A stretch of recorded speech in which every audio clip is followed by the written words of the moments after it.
Assalamualaikum warahmatullahi wabarakatuh. Perkenalkan, nama saya Siti Maisaroh, NIM 1820212100106. Di sini saya akan menjelaskan materi tentang akuntansi akad jual beli istisna. Oke, langsung saja.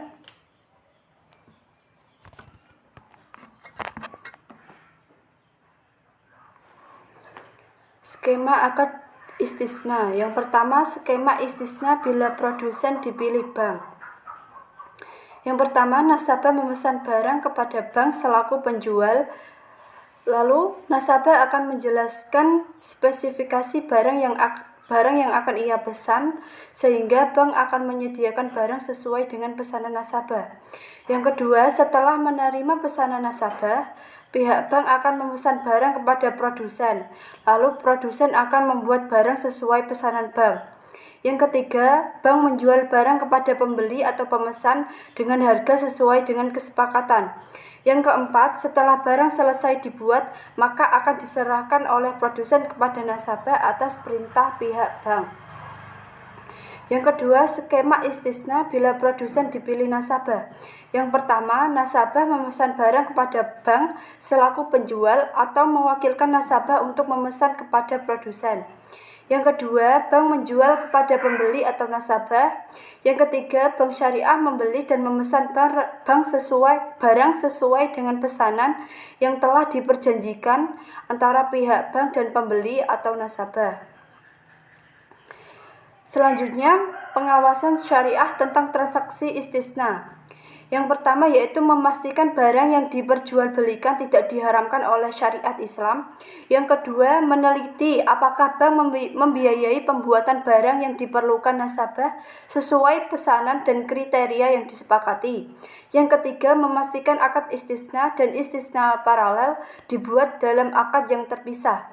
Yang keempat, memastikan bahwa akad istisna sudah dikerjakan sesuai kesepakatan, hukumnya mengikat. Artinya tidak dapat dibatalkan kecuali memenuhi kondisi antara lain. Yang pertama, kedua belah pihak setuju untuk menghentikan akad istisna. Yang kedua, akad istisna batal demi hukum karena timbul kondisi hukum yang dapat menghalangi pelaksanaan atau penyelesaian akad. Selanjutnya, pengakuan dan pengukuran. Terdapat dua metode pengakuan dan pengukuran. Yang pertama, metode persentase penyelesaian, dan yang kedua metode akad selesai. Metode persentase penyelesaian yaitu di mana sistem pengakuan pendapatan yang dilakukan seiring dengan proses penyelesaian berdasarkan akad istisna. Nilai akad sebanding dengan pekerjaan yang telah diselesaikan diakui sebagai pendapatan istisna pada periode yang bersangkutan. Yang kedua, metode akad selesai, yaitu sistem pengakuan pendapatan yang dilakukan ketika proses pekerjaan telah diselesaikan. Pendapatan diakui berdasarkan persentase akad yang telah diselesaikan, biasanya menggunakan dasar persentase pengeluaran biaya dibandingkan dengan total biaya. Kemudian persentase tersebut dikalikan dengan nilai akad. Penyajian. Sebagai pihak penjual, PSAK 104 mengatur hal-hal yang harus disajikan dari hasil transaksi istisna dalam laporan keuangan, yaitu sebagai berikut. Yang pertama, piutang istisna yang berasal dari transaksi istisna sebesar jumlah yang belum dilunasi oleh pembeli akhir. Yang kedua, termin istisna, yaitu yang berasal dari transaksi istisna sebesar jumlah tagihan termin penjual kepada pembeli akhir. Terima kasih, hanya itu yang bisa saya sampaikan. Mohon maaf jika ada salah-salah kata dalam penyampaian saya. Terima kasih. Wassalamualaikum warahmatullahi wabarakatuh. Assalamualaikum warahmatullahi wabarakatuh. Perkenalkan, nama saya Nunik Nawayuni, NIM 85. Saya akan menyampaikan pengertian akad istisna. Menurut fatwa MUI, akad istisna adalah akad jual beli dalam bentuk pemesanan, pembuatan, barang tertentu dengan kriteria dan persyaratan tertentu yang disepakati antara pemesan dan pembuat. Sani akan menyiapkan barang yang dipesan sesuai dengan spesifikasi yang telah disepakati, di mana ia dapat menyiapkan sendiri atau melalui pihak lain. Baik, dalam PSAK 104/48 dijelaskan barang pesanan harus memenuhi beberapa kriteria sebagai berikut. Yang pertama, memenuhi proses pembuatan setelah akad disepakati. Yang kedua, sesuai dengan spesifikasi pemesan, bukan produk massal. Yang ketiga, yaitu harus diketahui karakteristiknya secara umum yang meliputi jenis, spesifikasi teknis, kualitas, dan kuantitasnya. Dan selanjutnya, dasar hukum akad istisna dalam Al-Quran terdapat dalam surah Al-Baqarah ayat 275 yang artinya Allah telah menghalalkan jual beli dan mengharamkan riba. Yang kedua yaitu as-sunnah. Diriwayatkan dari sahabat Anas radhiyallahu anhu, pada suatu hari Nabi Shallallahu Alaihi Wasallam hendak menulis surat kepada sang raja non-Arab yang dikabarkan kepada beliau, sesungguhnya raja-raja non-Arab tidak sudi menerima surat yang tidak distempel. Maka beliau memesan agar ia dibuatkan cincin stempel dari bahan perak. Anas menisahkan, seakan-akan sekarang ini aku dapat menyaksikan kemilau putih di tangan beliau. Riwayat Muslim. Yang selanjutnya yaitu rukun akad istisna. Yang pertama, pelaku terdiri atau pemesan dan pembuat. Yang kedua, objek akad berupa barang yang akan diserahkan dan modal istisna yang berbentuk harga. Yang ketiga yaitu ijab qabul atau serah terima. Yang selanjutnya yaitu syarat akad istisna. Yang pertama pelaku, yang kedua objek akad, yang terdiri dari ketentuan tentang pembayaran. Yang pertama, alat pembayaran harus diketahui jumlah dan bentuknya. Yang kedua, harga yang ditetapkan dalam akad tidak boleh berubah. Yang ketiga, pembayaran dilakukan sesuai kesepakatan. Yang keempat, pembayaran tidak boleh berupa pembebasan hutang. Yang B, ketentuan tentang barang pesanan harus jelas spesifikasinya. Tidak ada lagi jalalah dan perselisihan dapat dihindari. Yang selanjutnya, barang pesanan diserahkan di kemudian waktu dan penyerahan barang harus ditetapkan berdasarkan kesepakatan. Barang pesanan yang belum diterima tidak boleh dijual. Tidak boleh menukar barang kecuali dengan barang sejenis sesuai kesepakatan. Dalam hal terdapat cacat atau barang tidak sesuai dengan kesepakatan, pemesan memiliki hak liar atau memilih untuk melanjutkan atau membatalkan akad. Yang selanjutnya, dalam hal pemesanan harus dikerjakan sesuai kesepakatan. Hukumnya mengikat, tidak boleh dibatalkan sehingga penjual tidak dirugikan. Yang ketiga, ijab qabul. Sekian dari saya. Wassalamualaikum warahmatullahi wabarakatuh.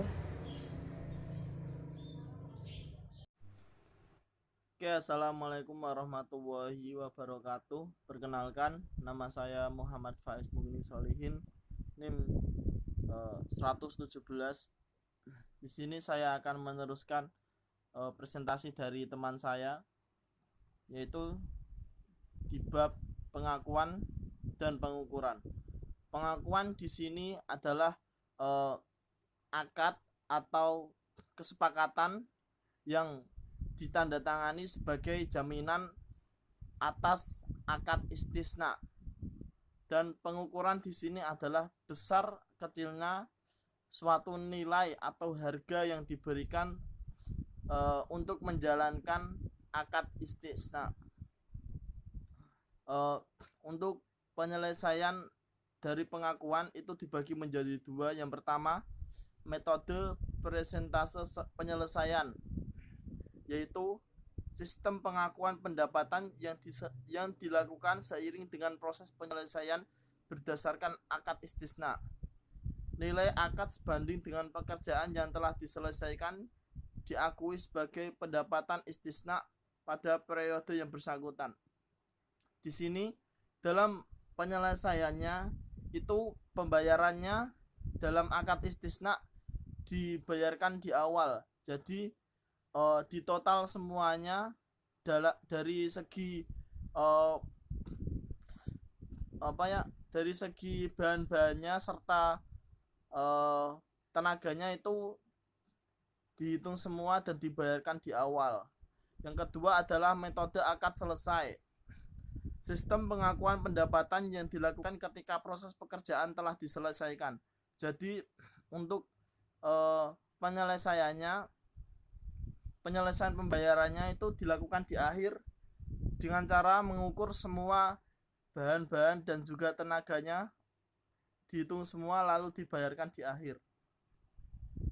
Selanjutnya adalah penyajian. Sebagai pihak penjual, PSAK 104 mengatur hal-hal yang harus disajikan dari hasil transaksi istisna dalam laporan keuangan sebagai berikut. Yang pertama, piutang istisna yang berasal dari transaksi istisna sebesar jumlah yang belum dilunasi oleh pembeli akhir. Yang kedua, termin istisna yang berasal dari transaksi istisna sebesar jumlah tagihan termin penjual kepada pembeli akhir. Selanjutnya, implementasi istisna. Tujuan akad istisna. Akad istisna digunakan bank untuk memfasilitasi untuk pemenuhan kebutuhan permodalan atau pembiayaan bagi produsen dengan cara melakukan pembelian dengan pembayaran di muka secara bertahap. Harga beli bank adalah harga yang sudah disepakati antar bank dengan produsen. Harga jual bank adalah harga yang sudah disepakati antara nasabah dan bank. Harga jual tidak akan berubah selama akad belum berakhir. Kriteria barang atau objek pesanan. Yang pertama, spesifikasi barang pesanan harus jelas dan dapat diakui sebagai utang. 2. Lama pembuatan barang harus dicantumkan dan disepakati terlebih dahulu. Pemesanan dapat mengikuti pengawasan terhadap barang-barang produksi untuk memastikan kesesuaiannya. Selanjutnya, nasabah produsen.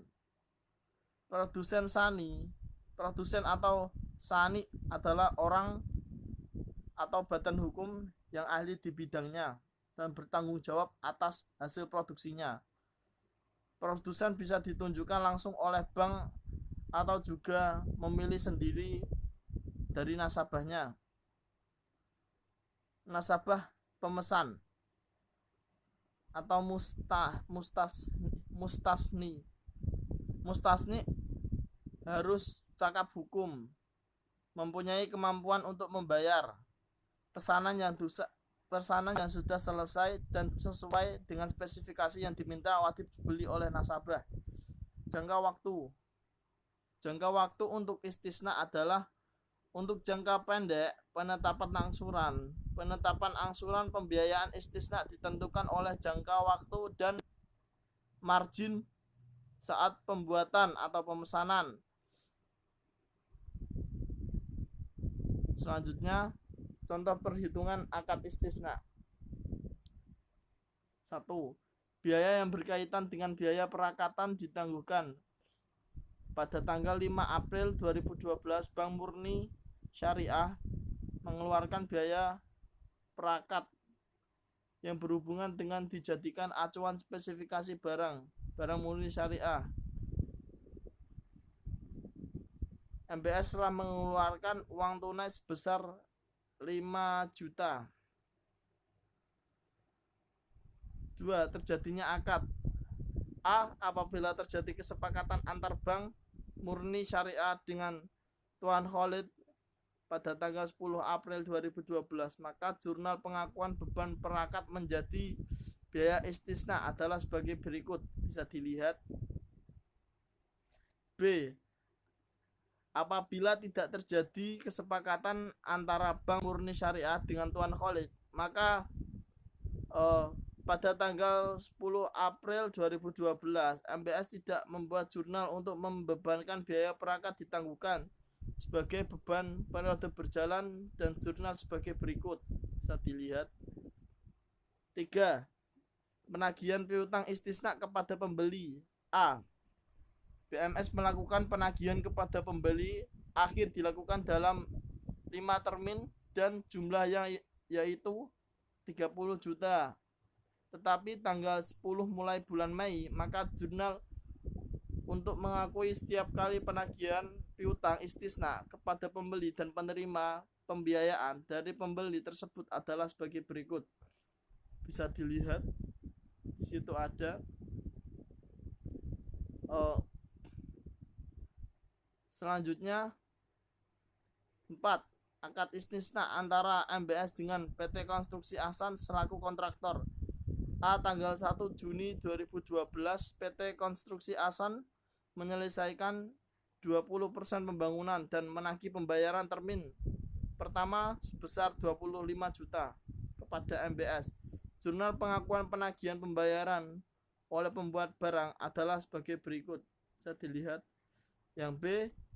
Apabila BMS melakukan pembayaran kepada PT Konstruksi Ahsan selaku pembuat barang pada tanggal yang sama 1 Juni 2012, maka jurnalnya telah terdapat pada